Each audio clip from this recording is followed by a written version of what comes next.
Hey, good morning, my friend. Welcome back to the Morning Minute Meditation. Thank you for joining me today. Do you just get tired? Tired and weary? Not weary of the way, but weary in the way. When you look at the world and its depravity, which is getting worse by the moment, and you look to the church, which should be your safe haven, and you find that apostasy seems to be prevailing, and then apathy is certainly prevalent, it's easy to get tired and weary.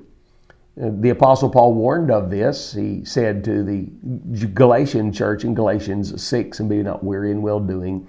And he reiterated that fact to the Thessalonians when he said, and be not weary in well-doing.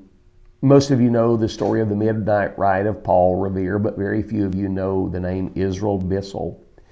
Israel Bissell was a post rider between Boston and New York. When the Battle of Lexington and Concord were over, he was told to ride his post and to warn those in New England about the upcoming conflicts and armed skirmishes that they could see happening with the militias in days to come.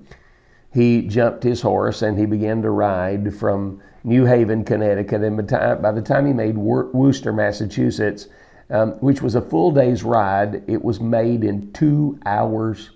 At the end of that 2 hours, when he jumped off of his horse, it is reported that the horse died, and he grabbed a horse, just long enough to grab a horse and ride on. He rode into New York. He rode all the way to Philadelphia, warning people along the way. From April the 19th all the way to April the 24th, he stayed in that saddle.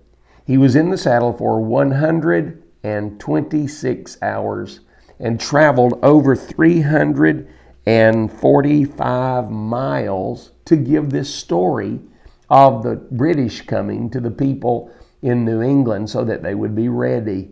Isn't that amazing? The amazing fact is that he was weary, but yet he continued. Let me encourage you today. Though you are weary in the way, don't be weary of the way. Stay in the saddle and ride this thing out. Jesus is soon coming. Thank you for giving us just a moment of your time today, and consider the thoughts that have been given to you. Think on these things and have a great day.